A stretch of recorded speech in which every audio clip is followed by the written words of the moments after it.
यो लीलाला संलग्नो गतो लोलोऽपि लोलता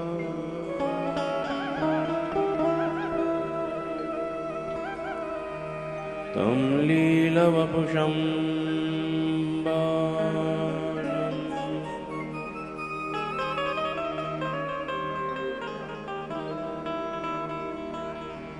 वन्दे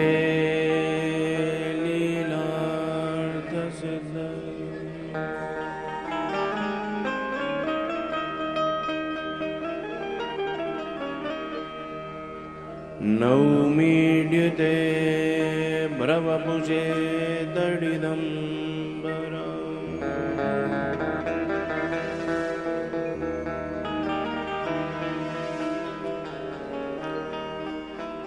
गुञ्जावतं सपरिपे चलसन्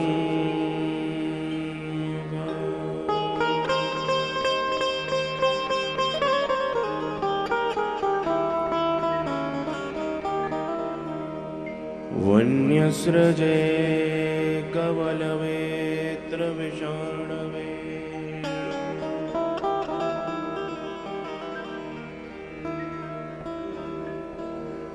लक्ष्मश्रिये मृदुपदे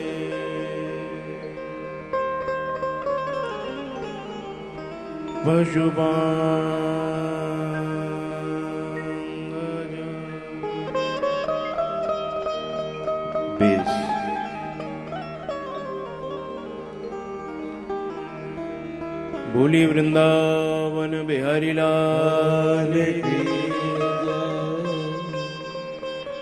धर्म की जय हो। अधर्म का नाश हो। प्राणियों में सद्भावना विश्व का कल्याण हो। गो हत्या बंद हो। गौ माता जय हो। सच्चे सनातन धर्म की जय हो। पूज्य सद्गुरुदेव भगवान की जय हो। जय जय श्री राधे श्याम।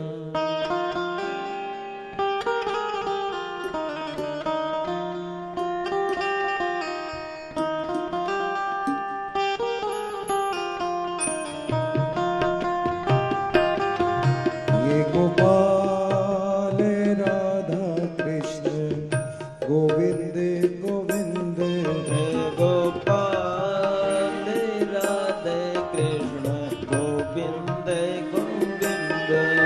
ये गोपाल राधा कृष्ण गोविंद गोविंद गोपाल राधे कृष्ण गोविंद गोविंद। कृष्ण गोविंद गोविंद राधे गोविंद गोविंद। कृष्ण गोविंद गोविंद राधे गोविंद गोविंद। कृष्ण गोविंद गोविंद राधे गोविंद गोविंद। गोविंद गोविंद राधे गोविंद गोविंद। कृष्ण गोविंद गोविंद राधे गोविंद गोविंद। गोविंद गोविंद राधे गोविंद गोविंद। ये गोपाल राधा कृष्ण गोविंद गोविंद। गोपाल राधे कृष्ण गोविंद। सभी लोग ताली लगा के हाजिर लगाएं।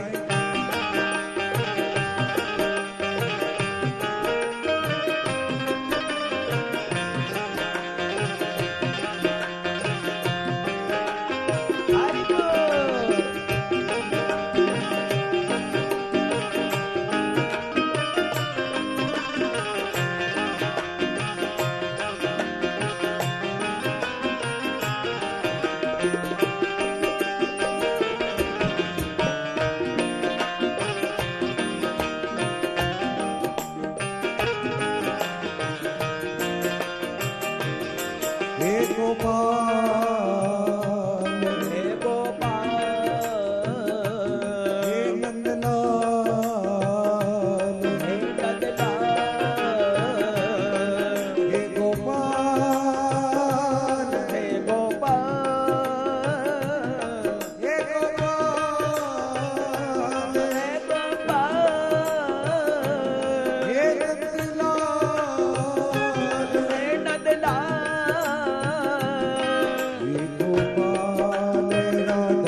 कृष्ण गोविंद गोविंद राधे गोविंद गोविंद कृष्ण गोविंद गोविंद कृष्ण गोविंद गोविंद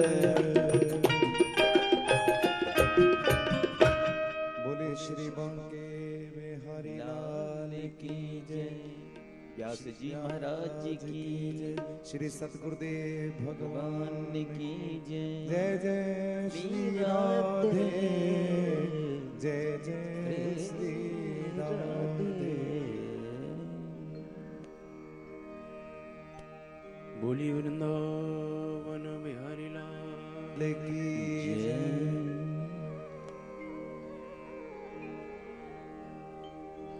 ठाकुर जी की कृपा से भगवान के ही स्वरूपा श्रीमद् भागवत की कथा। देखिए, भगवान में और भगवान की कथा में बिल्कुल भी फर्क नहीं है। भगवान कहते हैं जैसा मैं हूं वैसे ही मेरी कथा है। कथा मेरे बांके बिहारी की दूर करे सब दुख विहार को। देखिए, भगवान की है कथा और हमारी है व्यथा। भगवान की कथा जीव के दुखों को दूर करने वाली है।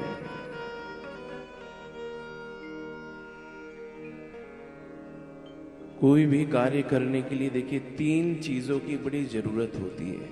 3। सबसे पहले संकल्प। कोई भी कार्य करेंगे तो आपके मन में पहले एक संकल्प आएगा, तन्मे मनः शिव संकल्पमस्तु। अब ये कथा का ही आयोजन है तो पहले संकल्प आया, करानी है। तो सबसे पहला हो गया संकल्प। परंतु आप केवल विचार कर लें, संकल्प कर लें कि मुझे कथा करानी है तो कथा हो नहीं जाएगी। सोचने बस से काम नहीं होगा, उसके लिए आपको पुरुषार्थ भी करना पड़ेगा। तो पहला हो गया संकल्प और दूसरा हो गया पुरुषार्थ।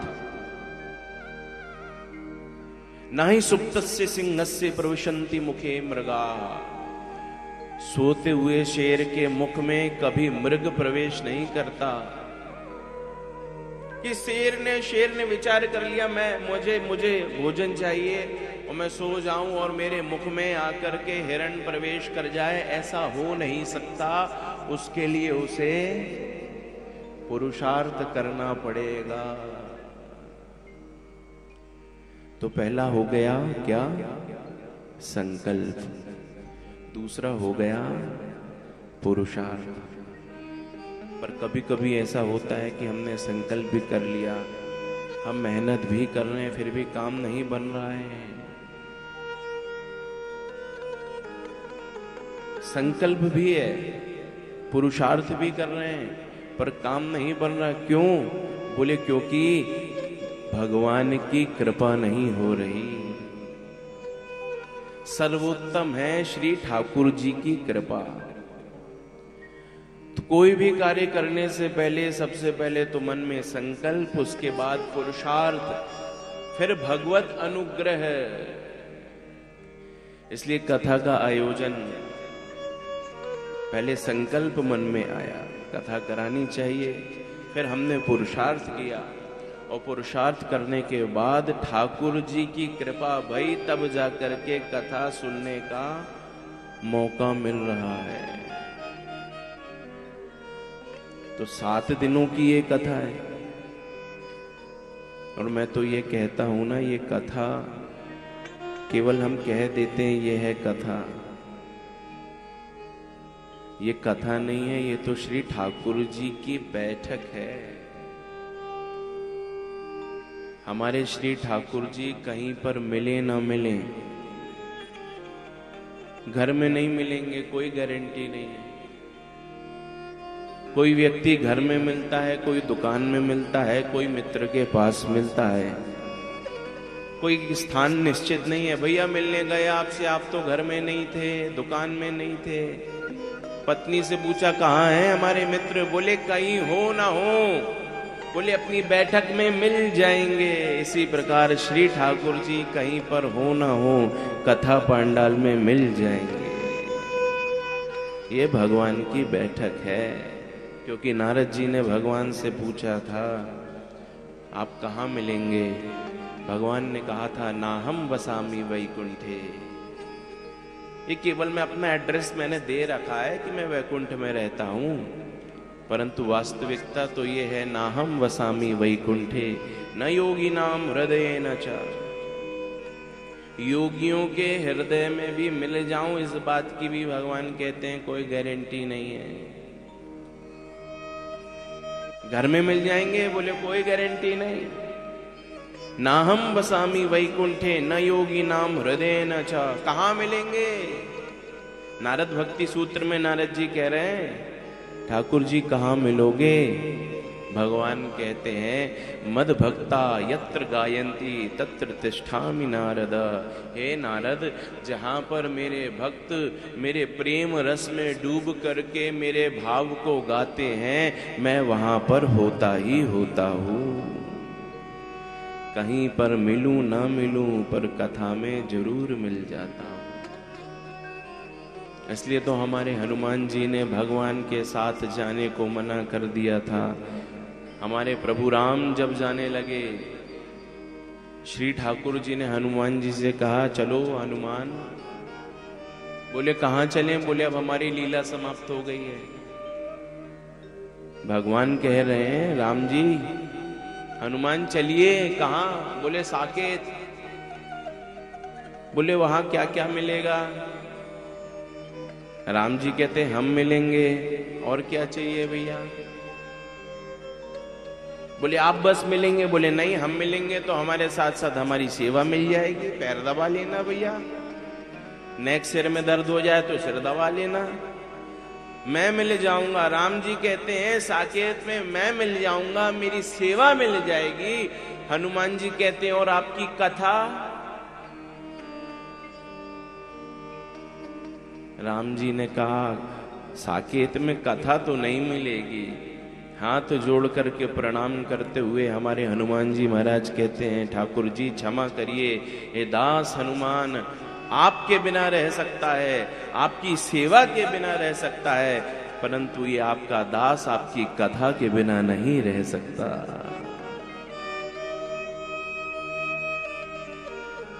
अब बताइए, भगवान कह रहे हैं हमारे साथ चलो, तो कह रहे नहीं।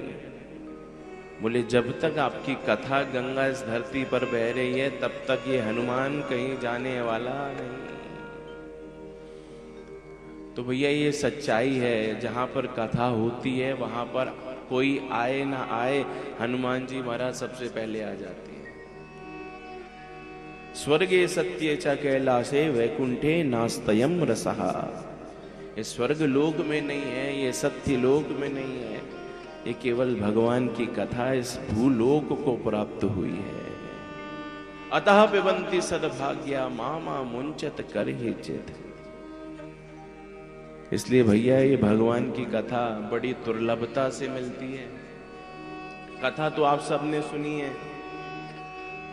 सुखदेव जी महाराज परीक्षित को कथा सुना रहे थे। 7वें दिन मरना था परीक्षित को।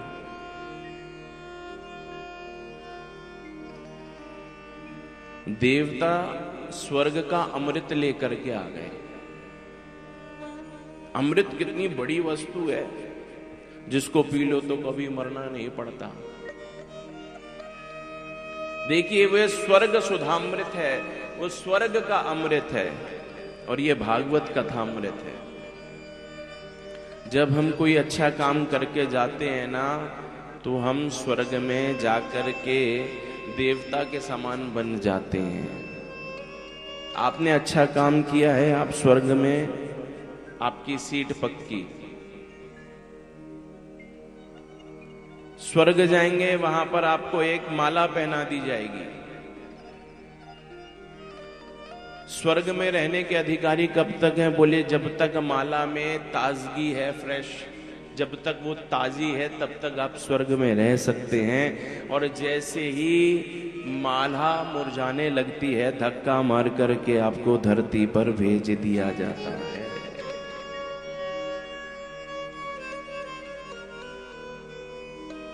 ये तो आप समझ लीजिए स्वर्ग जो है वो 5 स्टार 7 स्टार होटल है। होटल में कब तक रह सकते हैं? बोले जब तक आप पैसे जमा करेंगे तब तक होटल में रह सकते हैं। पैसे खत्म, कमरा खाली करिए। बोले स्वर्ग में रहने के अधिकारी कब तक हैं? बोले जब तक आपकी जेब में पुण्य रूपी पैसा है तब तक आप स्वर्ग में रहने के अधिकारी हैं। छिन्ने पुण्य मृत्यु लोकम विशंति, आपके पुण्य छीण हुए धरती पर फेंक दिए जाएंगे। हम जो ये कथा सुन रहे हैं ना, ध्यान से सुनिएगा। ये कथा हम क्यों सुन रहे हैं? ये कथा हम इसलिए नहीं सुन रहे हैं कि लोगों को हमारा नाम पता चल जाए, हमारा परिचय हो जाए, हमारी 10-10 जगह 20-20 जगह शहरों में होर्डिंग लग जाए, इसलिए नहीं। बोले ये कथा के माध्यम से हमें भगवान के धाम की प्राप्ति हो जाए, जो योगियों को भी दुर्लभ है। कथा का उद्देश्य स्वर्ग नहीं होना चाहिए, क्योंकि स्वर्ग जाओगे तो आना पड़ जाएगा। कथा का उद्देश्य तो भगवान का धाम है। यद गत्वा न निवर्तन्ते तद धाम परमम मम। भगवान कहते हैं जहां पर जाने के बाद आना नहीं पड़ता वो मेरा धाम है। स्वर्ग जाओगे तो तुमको आना पड़ेगा, पर भगवान के धाम चले गए ना तो हमारी आत्मा परमात्मा की आत्मा में उसका विलय हो जाएगा। इसलिए तो भैया देखो, हम सब जब हमारा शरीर छूटता है घर में किसी का, तो फोटो हम उसकी जब घर में चित्र उसका टांगते हैं तो नाम के आगे क्या लिखते हैं? स्वर्गवासी।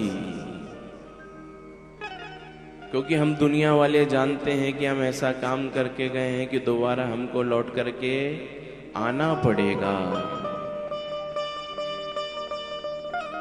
जीवन भर तो हमने पाप किया, गिनती के कुछ पुण्य किए, हमारे नाम के आगे लिखा जाता है क्या?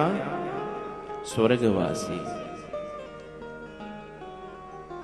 परंतु जब संत जाते हैं ना तो संतों के नाम के आगे लिखा जाता है वैकुंठवासी, साकेतवासी। क्योंकि संत ऐसा काम करके जाते हैं दोबारा धरती पर आते नहीं हैं। हमारे नाम के आगे स्वर्गवासी। अच्छा, विचार करने की बात यह है कि महान से महान पापी भी क्यों ना हो, ब्रह्म हत्या, गो हत्या, डकैती करने वाला व्यक्ति भी अगर मरता है तो उसके नाम के आगे स्वर्गवासी। आपने कहीं देखा है कि किसी के नाम के आगे नरकवासी लिखा हो? तो विचार करो, सब स्वर्ग जा रहे हैं तो क्या नरक खाली पड़ा है?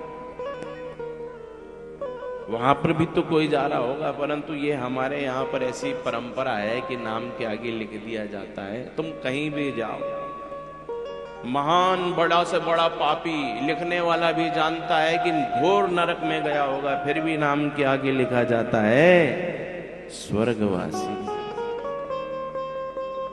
पर ये कथा का उद्देश्य, वृंदावन की परिक्रमा लगा रहे हैं उसका उद्देश्य, घर में बैठ करके श्री ठाकुर जी की सेवा कर रहे हैं उसका उद्देश्य, वृंदावन की दंडवती परिक्रमा लगा रहे हैं उसका उद्देश्य, बिहारी जी के दर्शन को जा रहे हैं उसका उद्देश्य स्वर्ग नहीं है। अरे मैं तो कहता हूं स्वर्ग भी छोड़ो, स्वर्ग की तो बात ही नहीं, वैकुंठ भी छोड़ो, गोलोक भी छोड़ो, हमको तो बस ठाकुर जी मिल जाए, यही उद्देश्य होना चाहिए। एक कथा के माध्यम से उस कन्हैया को फंसा लें, वाह को हम पकड़ लें। देखो जे वो गली है जिस गली से गोविंद गुजरने वाला है। ये कथा पांडाल कोई साधारण हॉल नहीं है। ये वो गली है जिस गली से गोविंद गुजरने वाला है। अब कौन कौन पकड़ सके महाराज? जाकी शक्ति हो वह गोविंद को पकड़ ले, और जाकी शक्ति ना हो महाराज सो बैठे रह जाए, सो जाए। बात समझ में आ रही है आप सबन को? तो कथा के माध्यम से हमें श्री ठाकुर जी की प्राप्ति हो जाए। कोई कहानी नहीं है भागवत। लोगों को यह भ्रम होता है, अरे कथा क्या है, कहानी तो है। देखिए, कथा में और कहानी में दोनों में बड़ा फर्क है।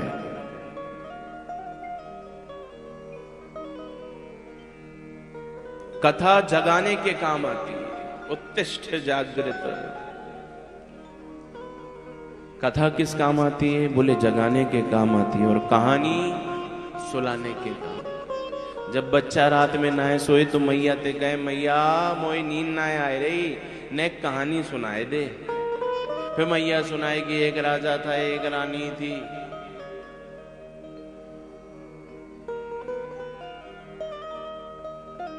कथा जगाने के काम आती है, कहानी सुलाने के काम आती है। कथा प्रभात की वस्तु है, सुबह, और कहानी रात्रि की वस्तु है।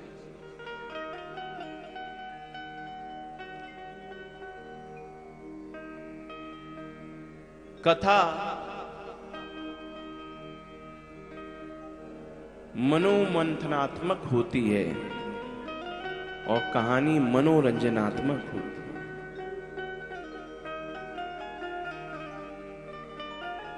कथा मनोरंजन का विषय नहीं है, मनोमंथन का विषय, आत्ममंथन का विषय। कथा से आप विचार करें कि आपका मनोरंजन हो जाएगा, तो ये आपका केवल भ्रम है।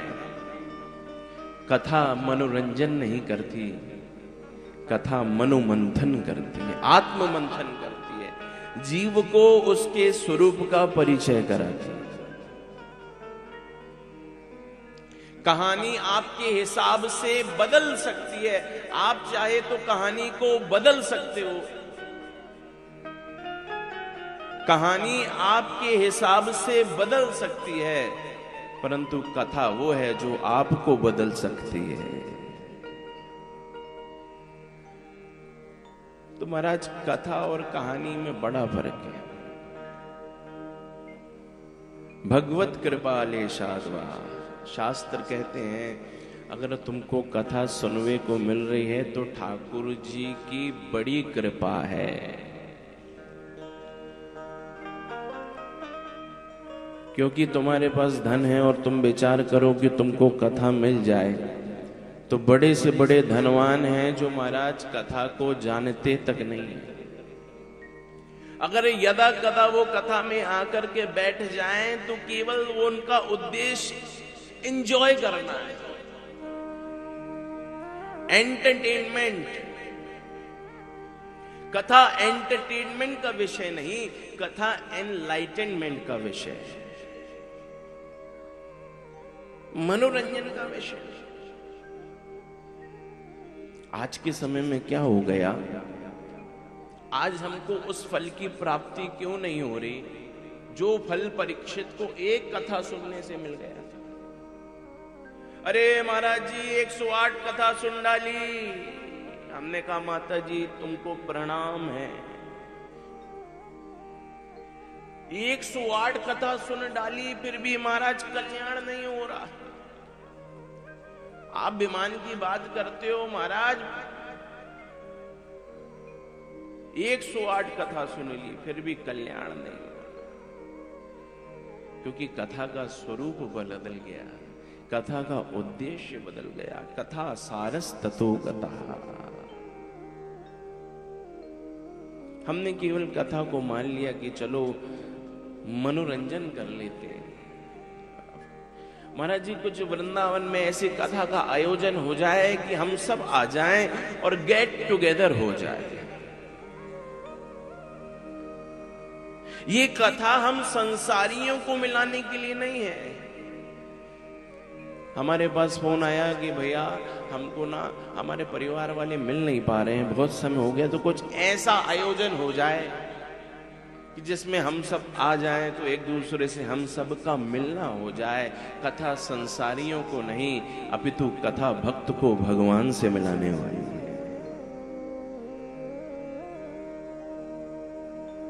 और हम तो वैसे भी भगवान से मिले मिलाए हैं, हम कोई भगवान से दूर हैं क्या? हमको तो केवल बस पहचानना है। तो संसारियों को मिलाने वाली कथा नहीं है भैया, वो तो केवल तुम आए और एंजॉय करके चले गए। श्रम एवं केवलम। तुमने विचार किया यार ये पार्टीज ठीक नहीं है, मैं पार्टीज में बहुत जाता हूँ, मैं पब्स में बहुत डांस करता हूँ, ये सब बेकार है, चलो कथा करें, कथा में नाचेंगे। बस तुम्हारा उद्देश्य वही था, तुमको झूमना वहां पे भी था, तुमको झूमना यहां पे भी है, परंतु वहां पे तुम शरीर को झुमाते हो, कथा तुम्हारी आत्मा को झुमा देती है। कथा वो है जिससे तुम्हारी आत्मा झूम जाए, कथा वो है जिससे तुम्हारा मन झूम जाए। अगर केवल तुम वहां भी शरीर को नचा रहे हो और यहां पर भी आकर के शरीर को नचा रहे हो, तो केवल तुमने परिवेश बदला है, तुमने केवल वेश बदला है, तुमने केवल आवेश बदला है, तुम्हारा उद्देश्य नहीं बदला है। वहां पे भी नाच रहे थे, यहां पे भी नाच रहे थे। मस्ती तो उस दिन छा जाएगी महाराज, तुम्हारा शरीर नाचे। एक कथावाचक का उद्देश्य ये नहीं होना चाहिए कि वो कथा करे और लोग उठ करके झूमने लग जाए, अरे महाराज आज आपने तो नचा दिया। महाराज वास्तविकता में नाचना तो वो है कि कथा कहता कहता वक्ता ऐसी कथा कह जाए, सुनने वाला सुनता सुनता उसका शरीर तो बैठा रह जाए, परंतु उसकी आत्मा नाचे जाए। अगर वो कथा में खो गया, अगर उसकी आंखों में नमी आ गई, उसकी आंखों से आंसू गिर गए, उसके मुख पर प्रसन्नता आ गई, वो बैठा तो शरीर से कुछ भी नहीं कर रहा था, वो तो बिल्कुल बुद्ध के समान था, वो तो केवल एक स्टैच्यू के समान था, उसमें शरीर में तनिक भी हरकत ना थी। अगर वक्ता ऐसी कथा सुना जाए तो समझ जाओ ये तो हिल नहीं रहा है, ये तो बैठा हुआ है, ये तो स्टैच्यू के समान है, परंतु जरूर इसकी आत्मा नाच रही है। हम सबको चार्ज करते हैं, मोबाइल को भी चार्ज करते हैं, कितने कितने गैजेट्स आ गए, हम सबको चार्ज करते हैं, परंतु कथा में हम आते हैं अपनी आत्मा को चार्ज करने के लिए, अपने मन को चार्ज करने के लिए। ये डिस्चार्ज हो गए और वास्तविकता में प्रसन्नता हमारे मुख में कथा सुनने के बाद ही आती है। कथा के बाद मुस्कुराता हुआ व्यक्ति, ये भागवत का प्रसाद है।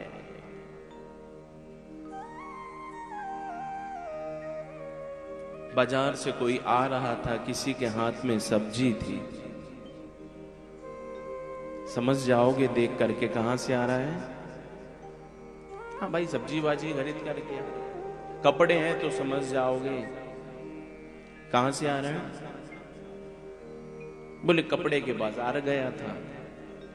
हाथ में अगर राशन है समझ जाओगे कि किराने की दुकान, परचून या सुपरमार्केट गया था। हाथ में जो होगा उसको देख के पता चल जाएगा ये कहां से आ रहा है। पर हाथ तुम्हारे खाली हैं, मुख में प्रसन्नता और आंखों में नमी है, तो समझ जाओ ये कथा से आ रहा है, ये वृंदावन से आ रहा है, ये उसकी निशानी है। कथा यही तो है यार, और है क्या। कथा को आप सुन करके पिबत राम रस लगी खुमारी, मरद मस्ती छाए गई, शरीर की सुध न रही। कथा में मैं वो जो गोते लगा गया, मैं जो वो डूब गया, मुझे पता न चला। बड़े बड़े भक्त ऐसे हुए हैं महाराज। पत्नी ने नामदेव जी को कहा जाओ जा करके कुछ गन्ना वगैरह खरीद करके लाओ। इतने भोले भाले भगत होते हैं ना, चतुराई चौपट करे और ज्ञानी गोता खाए और भोले भाले भगत को नारायण मिल जाए। गन्ना लेके आ रहे हैं और मार्ग में मिल गए बच्चे आ रहे, एक एक एक, एक सबको दिया, एक गन्ना बचा, घर पहुंचे। अब देखिए पिबत राम रस लगी खुमारी, ऐसी खुमारी चाय। पत्नी ने कहा गन्ना, बोले इतने सारे, बोले वो तो बांट दिए। क्रोध में आकर की पीठ में मारा तो 2 टुकड़े गन्ने के हो गए। नामदेव जी कहते अरे देवी जी तुम तो बड़ी विद्वान हो, मैं सोच रहा था कि हम 2 हैं, गन्ना एक है, परंतु तुमने तोड़ के 2 कर दिया, अब तो मौज हो जाएगी। एक तुम खाओ, एक हम पाते, तो सुध ही नहीं रही। कथा से तुम जा रहे हो और अपनी मस्ती में खो रहे हो, हाथ पैर तुम्हारे सब चल रहे हैं। मित्र मिला रहे, भैया कहां जा रहे? बोले घर को जा रहे। बोले घर तो पीछे छूट गया। तब तुमने कथा सुनी है। जिस दिन तुमको तुम्हारी चप्पलों का होश ना हो, तुम्हारे कपड़ों का होश ना हो, तुम्हारे तुम्हारे तुम्हारे उस शरीर में जो अंग राग हैं, जो परफ्यूम्स हैं, जो एसेंस हैं, जो कपड़े हैं, उनकी जिस दिन सुध छूट जाए, आहा, उसी दिन तो महाराज मौज आ जाए। अभी तुम्हें कथा सुनने के लिए आना पड़ रहा है, पर जिस दिन तुम्हारी स्थिति ऐसी बन जाएगी, उस दिन तुम चलोगे तो कथा सुनोगे, उस दिन तुम सोगे तो तुम कथा सुनोगे। अभी कथा के पास तुम आ रहे हो, परंतु जिस दिन तुम्हारी वो भाव स्थिति बन जाएगी, अभी तुम कथा के पास आ रहे हो, जिस दिन वो स्थिति बन गई, कथा तुम्हारे पास पहुंच जाएगी। फिर तुम्हारा चलना फिरना, उठना बैठना, सोना जागना, खाना पीना सब कथा है, सब सतत सत्संग है, तुम्हें पता नहीं चलेगा। इसलिए महाराज अगर तुम्हारा शरीर कमजोर है ना, किसी का शरीर कमजोर है तो समझ जाओ उसे भोजन की जरूरत है, और अगर तुम्हारी आत्मा कमजोर है तो समझ जाओ तुम्हें भजन की जरूरत है। शरीर के लिए भोजन है और आत्मा के लिए भजन है। पिबत राम रस लगी तुम्हारी, इसलिए महाराज पीने लायक कुछ है तो वो है भगवान की कथा। जाम पर जाम पीने से क्या फायदा, वो चलते हैं ना जाम, जाम जिसका नाम लेना ठीक नहीं। जाम पर जाम पीने से क्या फायदा, रात बीती फिर उतर जाएगी। हरि नाम का जाम पी ले बंदे, जिंदगी तेरी सुधर जाएगी।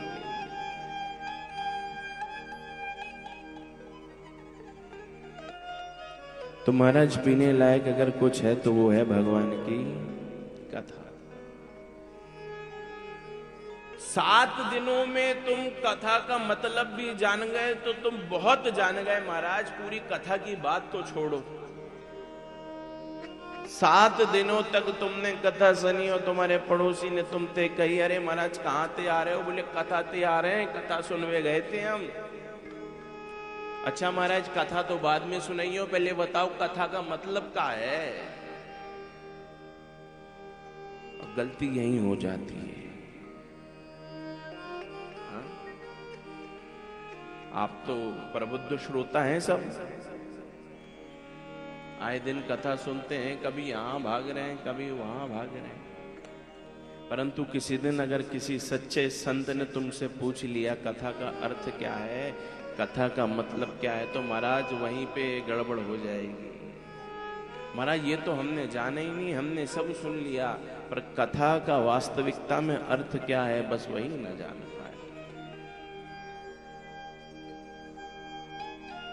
के ब्रह्मणी आस्था यया स कथा, जिसको सुन करके श्री ठाकुर जी के प्रति श्रद्धा, जिसको सुनकर के श्री ठाकुर जी के प्रति निष्ठा, जिसको सुनकर के श्री ठाकुर जी के प्रति समर्पण और जिसको सुनकर के श्री ठाकुर जी के प्रति प्रेम हो जाए, बस वही कथा है।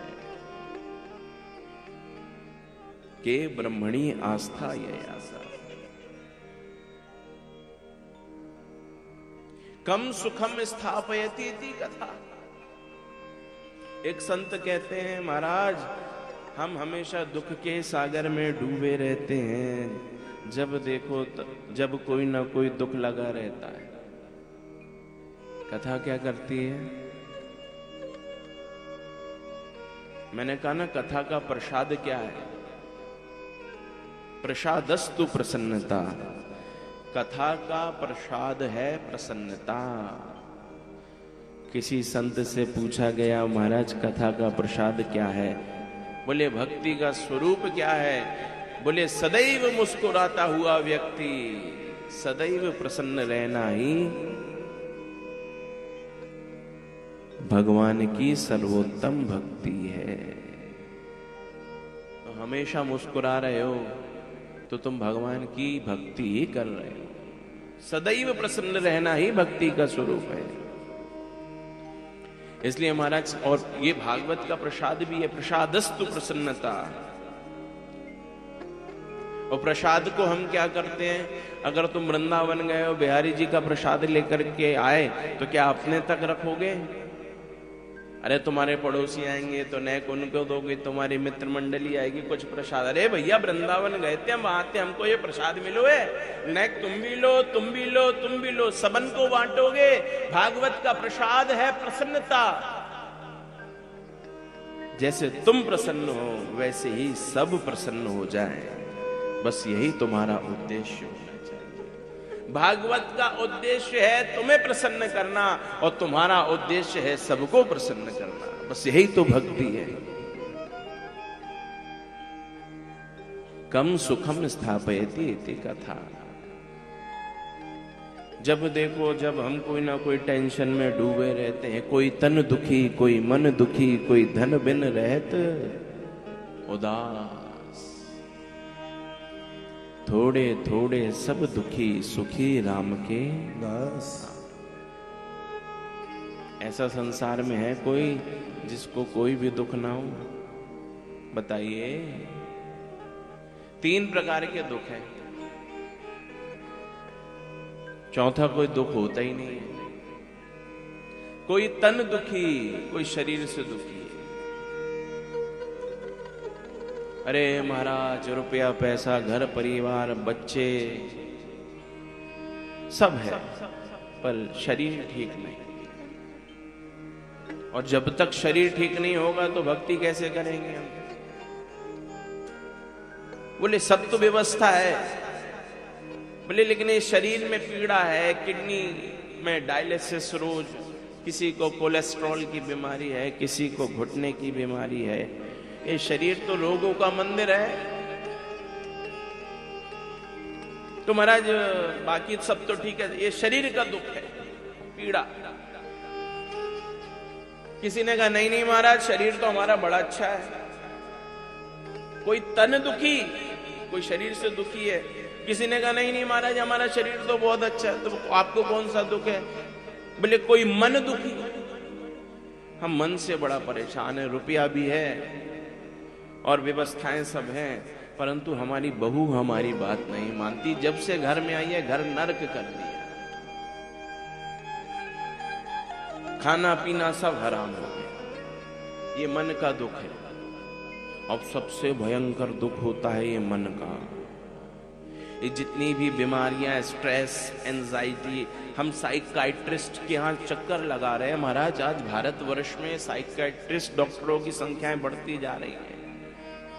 क्यों? स्ट्रेस जीवन में आ गया, स्ट्रेसफुल जीवन हो गया, एंजाइटीज आ गई हैं, परेशानीज आ गई हैं। बैठा बैठा व्यक्ति व्यर्थ में सोच रहा है, परेशान हो रहा है, ये कैसे होगा, वो कैसे होगा, उसका क्या होगा। ज्यादा विचार जीवन में चिंताएं लाता है।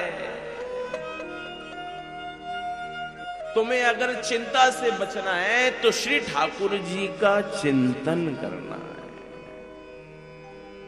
क्योंकि चिंता की तो प्रतिज्ञा है भैया। चिंता कहते हैं कितने भी काजू बादाम खाना,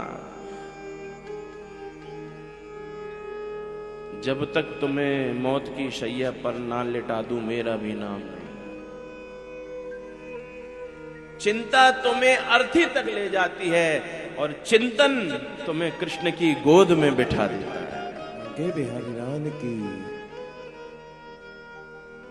जब तक मैं तुम्हें कन्हैया की गोद में ना बिठा दूं मैं भी चैन से बैठने वाला नहीं। ये चिंतन की प्रतिज्ञा है, इसलिए चिंता नहीं करना। चिंता कापी न कार्या, चिंतन करना। तो कोई तन दुखी कोई मन दुखी, भैया मन का बड़ा दुख है। किसी ने कहा नहीं नहीं मन भी अच्छा है तन भी अच्छा है, शरीर बढ़िया भैया बोल दो तो अभी हम वृंदावन की परिक्रमा दे दें, अभी बोलो तो हम गोवर्धन की दंडवती परिक्रमा। और मन भी बढ़िया है, तन भी बढ़िया है और मन भी बढ़िया है, तो गड़बड़ी क्या है? बोले धन बिन रहे तो उदास।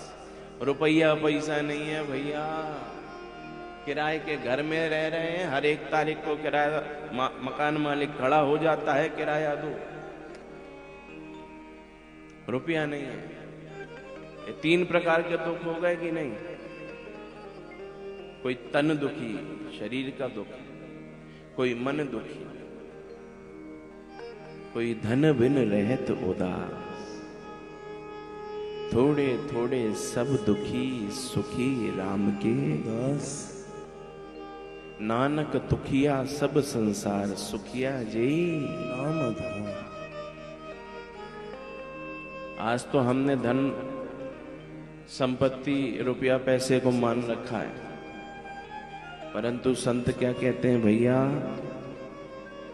हमारा धन तो भगवान का नाम धन है। खर्चे न कोई चोर न लेवे। ये भारत जो है, ये भारत क्या है? ये पूरा विश्व है, मान्यताओं का देश है। एक मान्यता एक घोषणा हो जाए तो महाराज जो असली हैं वो भी सब नकली हो जाएंगे। रात्रि 12 बजे के बाद जो हैं सब कैंसिल। तुम्हारे रुपए पैसे में कितना दम है? जो पैसे को लेकर तुम घूमते हो, कभी विदेश जाना और विदेश में जाकर के अपना रुपया रखना, कोई सामग्री खरीदना, हाथ जोड़ करके सामने वाला बोलेगा भैया हमें तो हमारे देश का पैसा चाहिए। यूनिवर्सल करेंसी नहीं है, भारत का धन भारत तक ही चलेगा।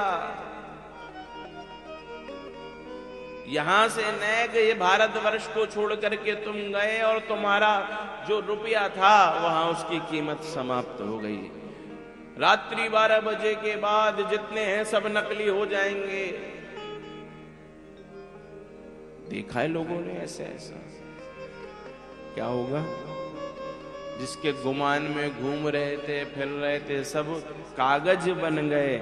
विचार करो, जो एक घोषणा के बाद जिनकी मान्यताएं समाप्त हो जाती हैं, जो यहां पर नहीं चल रहे, क्या वो भगवान के धाम को चलेंगे?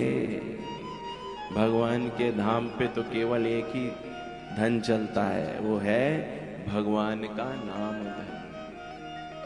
इसलिए संत कहते हैं भैया मेरे पास तो करोड़ों नामों की निधि है। श्वास श्वास में हरि भज,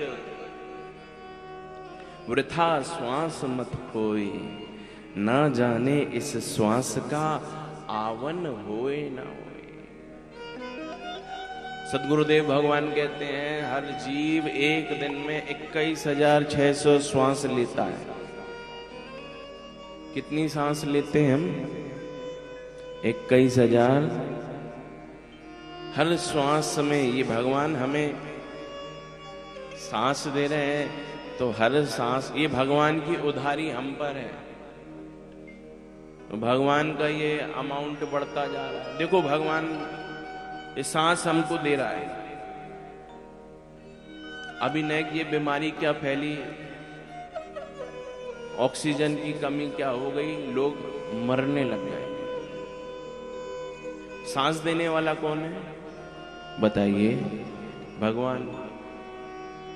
और नेक गड़बड़ी हो जाए, हॉस्पिटल जाना पड़ जाए, ऑक्सीजन का सिलेंडर लगे महाराज, तो कितना बिल बन जाता है। मैंने तो यहां तक सुना कि एक बाहर देश में, संभवतः उस देश का नाम इटली था, एक बूढ़ा व्यक्ति, इस समय जो बीमारी चल रही है ना कोरोना, उससे संक्रमित हुआ, हॉस्पिटल में एडमिट हुआ, और लगभग 1 महीने के बाद जब उसे उस हॉस्पिटल से मुक्त किया गया, डिस्चार्ज किया गया, मुक्त हो गया, पूरा बिल दे दिया गया, और जब जाने लगा तो स्टाफ आ गया हॉस्पिटल का, उसने कहा एक गलती हो गई, बोले ये ऑक्सीजन का बिल हम 90 यूरो आपके अकाउंट में जोड़ ना पाए, ये आपका बैलेंस बचा है 90 या 100 यूरो या पाउंड, जो भी करेंसी वहां की होगी, बोले हम ये जोड़ ना पाए। बोले ये आपका 2 दिन का ये सिलेंडर का ऑक्सीजन का बिल है। और जैसे ही बिल देखा वो बूढ़ा व्यक्ति रोने लगा।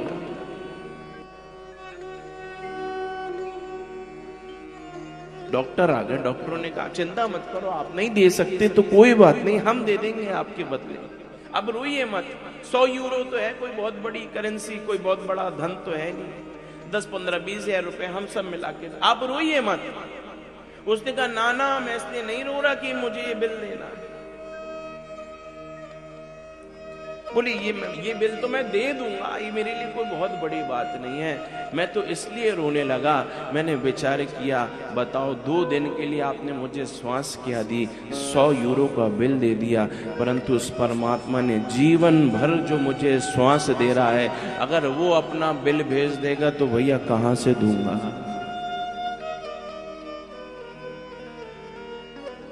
सबने तो देखा है ना, ये कोई पुस्तक की लेखी की बात तो नहीं है, क्योंकि कबीर ने कहा है, तू कहता है पुस्तक की लेखी और मैं कहता हूं आंखन की देखी। प्रत्यक्ष को प्रमाण की जरूरत नहीं होती, आप सब ने अपनी अपनी आंखों से देखा। क्या भयावह दृश्य हो गया था जब देश में ऑक्सीजन की कमी पड़ गई थी। रुपया पैसा लेकर के लोग खड़े थे, फिर भी नहीं व्यवस्था बन पा रही थी।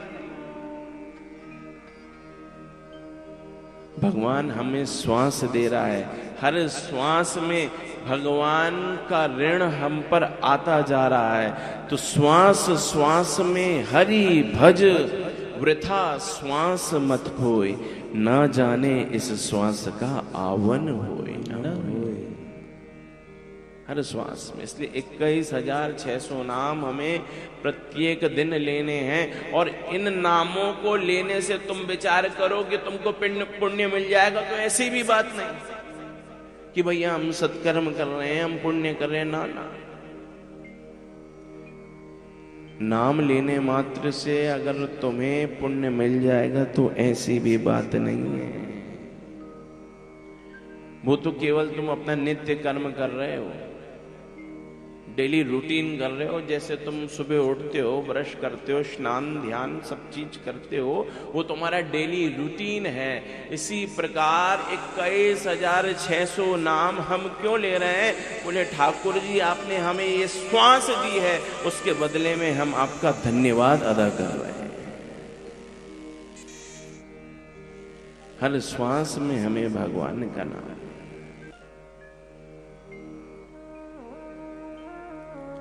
माताएं तो जानती है ना सिलेंडर कब तक चलता है, सदगुरुदेव भगवान तो बताते ही है। और सिलेंडर खाली हो जाता है तो फिर हाथ की रोटी हाथ में और तवे की रोटी तवे, सिलेंडर खाली। भैया जितनी श्वास परमात्मा ने शरीर में भरी हुई है, बस उतना ही शरीर चलेगा। कितना भी वेंटिलेटर तुम लगा लो, कितना भी ऑक्सीजन तुम लगा लो, बचने वाले नहीं हो। फिर अगर भगवान ने अगर विचार कर लिया, चंद श्वासें, और तुम अगर ये सोचो कि इन श्वासों मेरे पास पैसा है और मैं पैसों से इन सांस को खरीद सकता हूं, तो ऐसी भी बात नहीं। आज हमें यह अभिमान है कि हम पैसों से सब कुछ खरीद सकते हैं। क्या है, मेरे पास तो पैसा है, मैं तो सब कुछ खरीद सकता हूं, परंतु सच्चाई ये है इस रुपए पैसे से तुम अपने लिए सब कुछ नहीं, बहुत कुछ खरीद सकते हो पर सब कुछ नहीं खरीद सकते। अगर रुपए पैसे से सब कुछ खरीद सकते तो अपने लिए सांस खरीद। करोड़पति बन गया एक व्यक्ति, गरीब था पहले, परंतु उसको अमीर बनने का बड़ा शौक। और जिसको एकदम अगर ये लत लग जाए कि पैसा कमाना है तो उटपटांग काम ज्यादा करता है, क्योंकि सीधे मार्ग से पैसा इतनी जल्दी तो मिलने वाला नहीं। तो क्या करता था, लॉटरी खरीदा करता था। और एक दिन ठाकुर जी की ऐसी कृपा बापे भाई कि बाकी 100 करोड़ रुपया की लॉटरी लग गई। बात समझ में आ रही है आप सबन को? 100 करोड़ रुपया की लॉटरी लग गई और महाराज खुशी से नाचने लगो, अरे मैं करोड़पति बन गया, करोड़पति बन गया। यम के दूत पकड़ने के लिए आ गए, आपका समय आ गया, चलिए वापस। पहले तो घबराया, फिर उसे याद आया मैं तो 100 करोड़ का मालिक। उसने ऑफर दिया यमदूतों को, तुम यमराज की नौकरी करते हो, क्या देगा यमराज तुम्हें? 50,000 लाख रुपए महीना। मेरी बात मानो, मैं 100 करोड़ का मालिक हूं।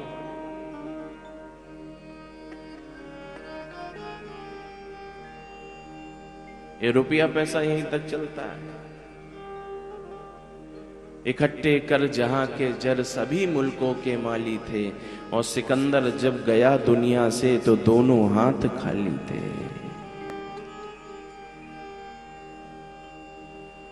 सिकंदर जब जाने लगा तो उसने कहा था कि मेरे दोनों हाथ बाहर निकाल देना मेरे ताबूत से, ताकि लोग समझ जाएं दुनिया को जीतने वाला सिकंदर भी अगर इस दुनिया से गया तो उसके दोनों हाथ खाली थे, कुछ नहीं लेके गए। कहते हैं सिकंदर के तिजोरियों की चाबी 40 ऊंटों पर चला करती थी। तिजोरियां नहीं, उन तिजोरियों की चाबियां। अरे तुम 10 करोड़ ले लो, 90 मेरे, 10 तुम्हारे, तुम भी क्या याद करोगे किस रईस आदमी से पाला पड़ा था।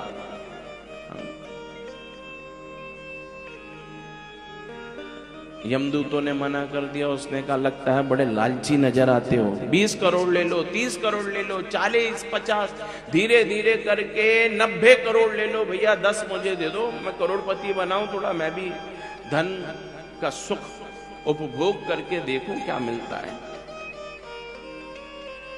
यमदूतों ने कहा सीधे सीधे चलो वरना यम पाश में बांध करके ले जाएंगे। भैया 100 करोड़ ले लो, पूरे से नहीं, 1 साल के लिए छोड़ दो। 1 साल के लिए नहीं, 1 महीने के लिए। 1 महीने के लिए नहीं छोड़ सकते, 1 दिन के लिए, 1 घंटे के लिए। यमदूत नहीं माने, समझ गया कि भैया ये तो मुझे ले जाकर मानेंगे। उसने क्या किया, तुरंत जल्दी से गया और एक कागज उठाया और एक पेन उठाया और लिखना चालू किया। प्रिय पुत्रों, अपने पुत्रों के लिए पत्र लिखा उसने। उसमें लिखा, प्रिय पुत्रों, मुझे ये अभिमान था कि मैं पैसों से सब कुछ खरीद सकता हूं। आज मैं 100 करोड़ का मालिक, मुझे 100 करोड़ की लॉटरी लगी और मुझे ये अभिमान था कि इन पैसों से मैं सब कुछ खरीद सकता हूं, परंतु सच्चाई ये है कि इन पैसों से आज मैं अपने लिए एक सांस भी ना खरीद सका।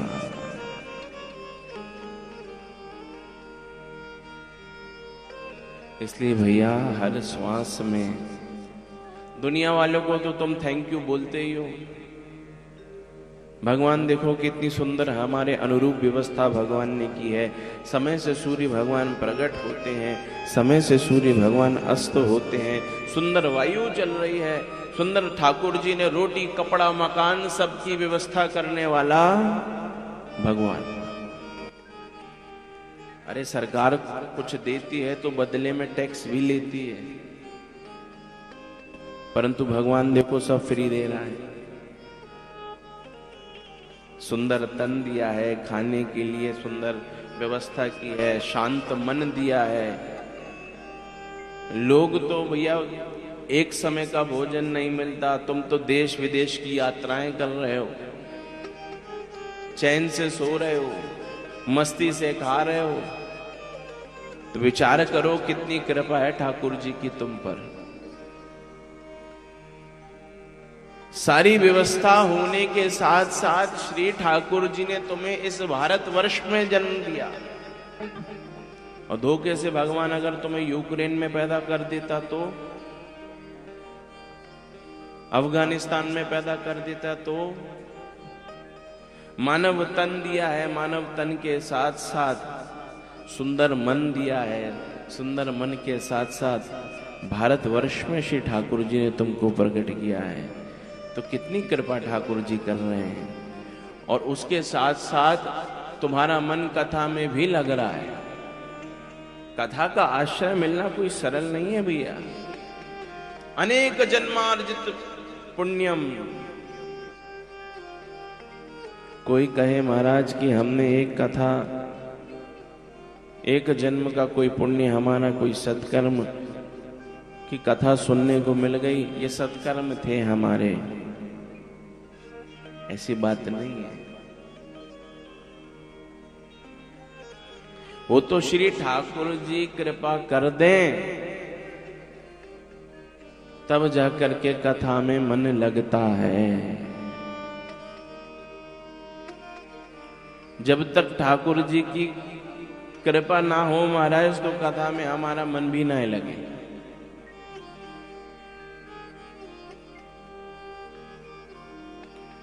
कथा में शरीर से ज्यादा जरूरत,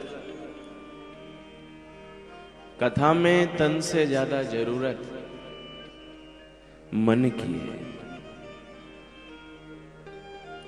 क्योंकि ये कथा मन का ही विषय है। तन तो बेचारा बुद्धि के अनुसार काम करता है, बुद्धि जैसा कहती है तन वैसा करता है, मन जैसा कहता है तन वैसा करता है। इसलिए कथा में तन से ज्यादा जरूरत मन की है। तुम्हारा शरीर कहाँ है वो मायने नहीं रखता। तुम अपने घर में भी बैठे हो, तुम अपनी दुकान में भी बैठे हो, तुम बिस्तर में लेटे ही क्यों ना हो, पर अगर तुम्हारा चिंतन, तुम्हारा मनन, तुम्हारा ध्यान कथा में है, तो तुम भगवान का भजन ही कर रहे हो। पर तुम कथा में आ गए और तुम्हारा मन अगर दुकान में, मकान में, व्यापार में है, तो फिर भजन नहीं है। श्रम एव ही केवलम।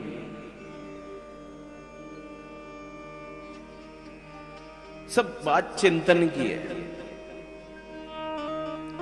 तुम दुनिया में कहीं पे भी घूम रहे हो, बात वो नहीं है, तुम्हारा मन कहाँ है।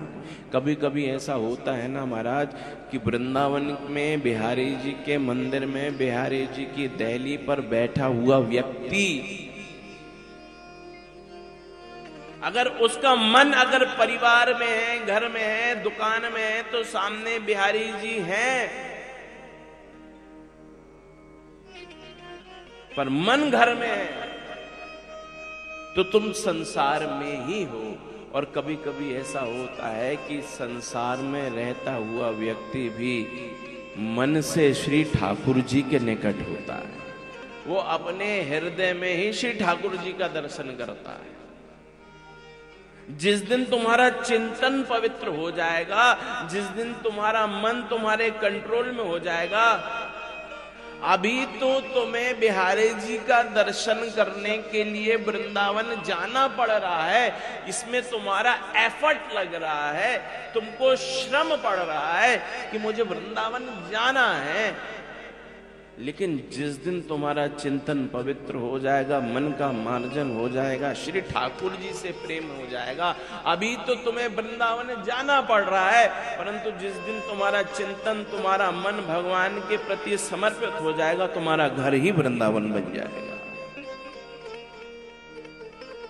फिर ठाकुर जी तुम्हारे घर ही आकर के तुमको अपना दर्शन देंगे। महाराज बोले जाए की जरूरत ना है महाराज, मैं ही तेरे घर आ गया। भक्त पुंडलीक के पास पहुंचे थे कि नहीं? सब जानते हैं, माता पिता की सेवा कर रहे थे, भगवान के भक्त थे पुंडलीक जी महाराज। माता पिता के चरण दबा रहे हैं, भगवान प्रकट होगा, अरे भक्त मैं आ गया हूं, आ मेरा दर्शन कर। पुंडलीक जी कहते हैं अरे भैया नेक थोड़ा रुक जाओ, मैया बाप की सेवा कर रहा हूं, पैर दबा दूं, उनको सुलाए दूं, फिर बाकी बाद आऊंगा। अब बताओ ऐसा भक्त कहीं देखा है आपने जो भगवान से कहे कि नेक थोड़ा इंतजार करो? और भक्त कहता है ठाकुर जी नेक थोड़ा आराम करो, हम अपने माता पिता की सेवा कर लें, उनको सुलाए लें, फिर बाकी बाद आकर के आपको दर्शन करें। तो भगवान कहते हैं अरे तो बेटा मैं ऐसे ही खड़ा रहूंगा क्या? कछु बैठवे के लिए कछु गद्दी कुर्सी उर्सी सोफा बूफा कछु व्यवस्था है कि ना है? अब भक्त के घर में का धरो महाराज जो ठाकुर जी को बैठा तो का कियो महाराज, पास में एक ईंटा पड़ी थी, वह उठा करके फेंक दी दूर कमरे के बाहर, बोले ठाकुर जी बैठ जाओ यहाँ में। आज तक विठलनाथ बन करके श्री ठाकुर जी बैठे हुए पंडरीनाथ में।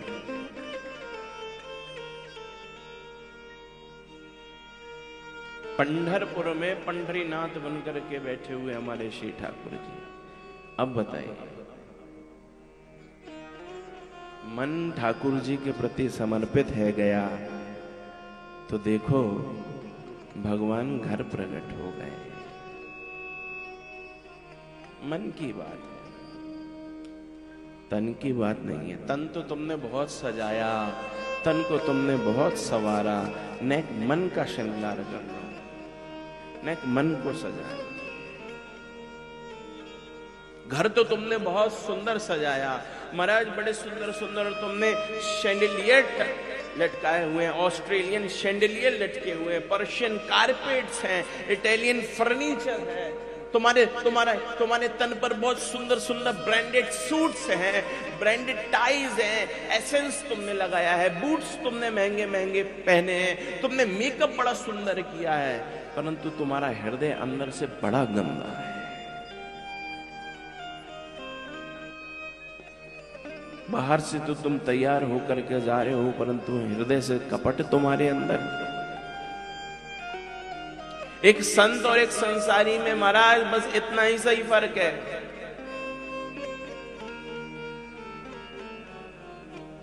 संसारी बाहर से सजा हुआ रहता है, वो अच्छे कपड़े पहनेगा, अच्छी व्यवस्थित तरीके से रहेगा, एटिकेट्स रहेंगे, उसमें मैनरिज्म रहेगा, उसको कैसे बैठना है, उठना है, खाना है, पीना है, ये भी एक मैनर्स का विषय है।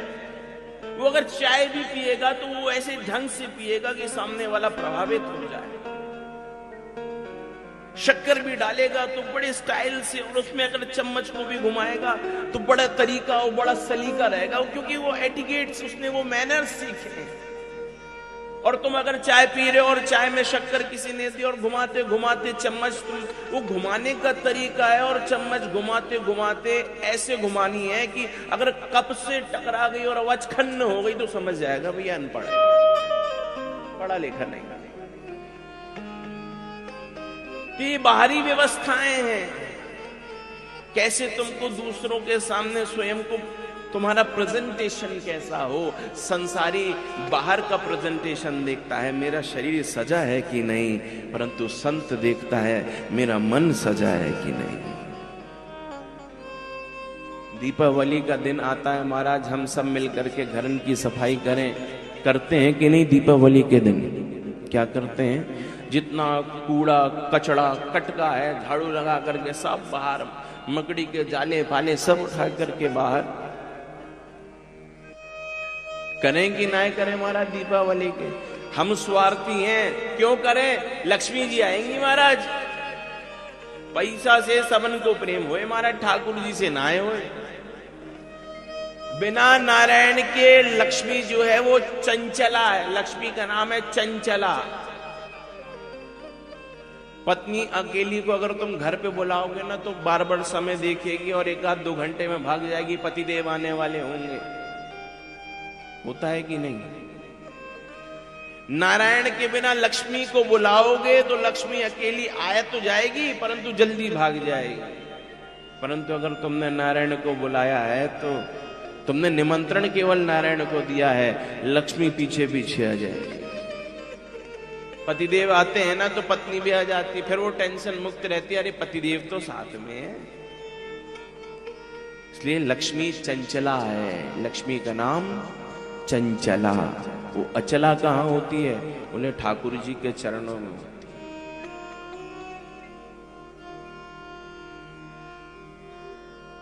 अब भैया बात कहां चल रही थी, हम तो भूल गए। आप सबन को याद है कहां चल रही थी? दीपावली का दिन महाराज जब आता है ना तो हम घर को साफ करें, कचड़ा निकालें, कूड़ा कटका सब हम परीक्षा ले रहे थे।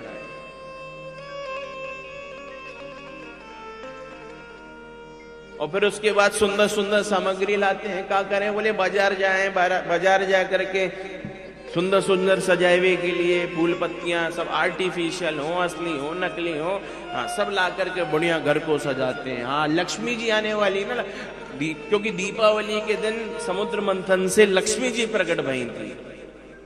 जानकारी है आप सबन को? लक्ष्मी जी का जन्म दीपावली के दिन हुआ था, तो घर को सजाते हैं। हाँ भैया लक्ष्मी जी आ रही हैं, ऐसी व्यवस्था। अच्छा घर तैयार रहेगा तो आने वाला ज्यादा दिनों तक रुकेगा।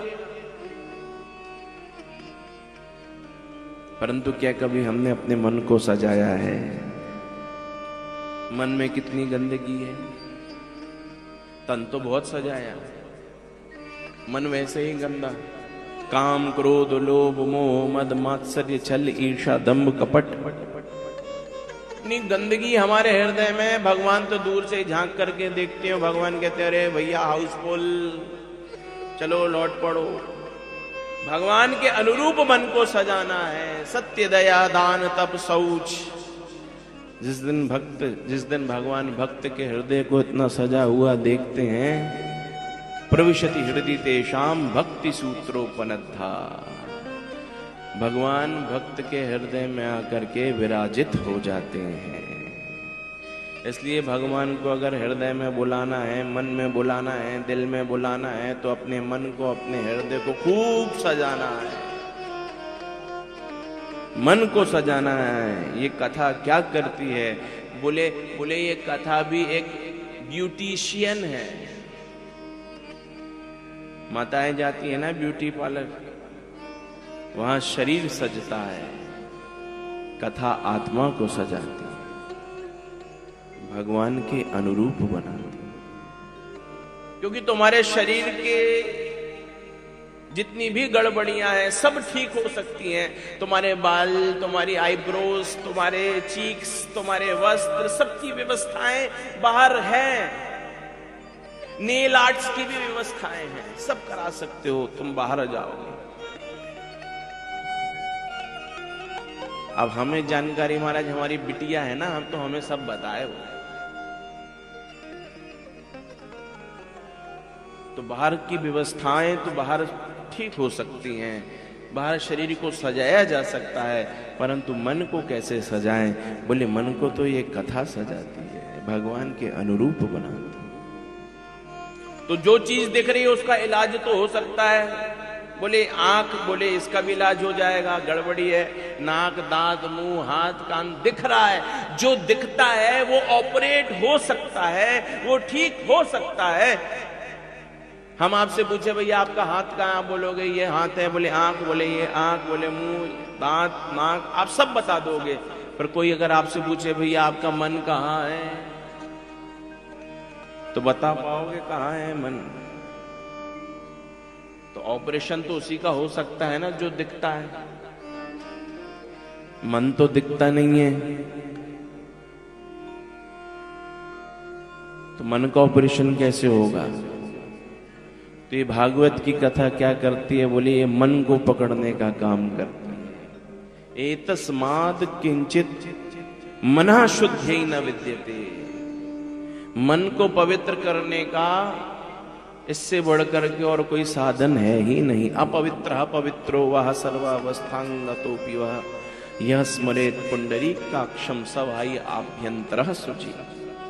तुम नहा नहीं रहे हो, कोई बात नहीं, बीमार हो, जल ले लो, ये मंत्र को पढ़ लो, पवित्र हो जाओगे। तुम्हारा शरीर तो पवित्र हो जाएगा, तुम्हारा मन पवित्र नहीं होगा। उसके लिए तो तुम्हें भागवत का ही आश्रय लेना पड़ेगा। और ये मन पकड़ में आता नहीं, ये मन तो कथा के द्वारा ही पकड़ में आता है। यहां पर बैठा हुआ प्रत्येक व्यक्ति अपने मन का मार्जन, मन को पकड़वा करके वह मन का ऑपरेशन हम सब कराए रहे हैं महाराज। एक कथा जो कहते हैं ना महाराज जी, ये भागवत के श्लोकों के माध्यम से एक एक भक्तों के हृदय में, मन में जो संसार के विषय फपोलों की जो गांठ पड़ गई है, उन सबन को ये ऑपरेशन करें।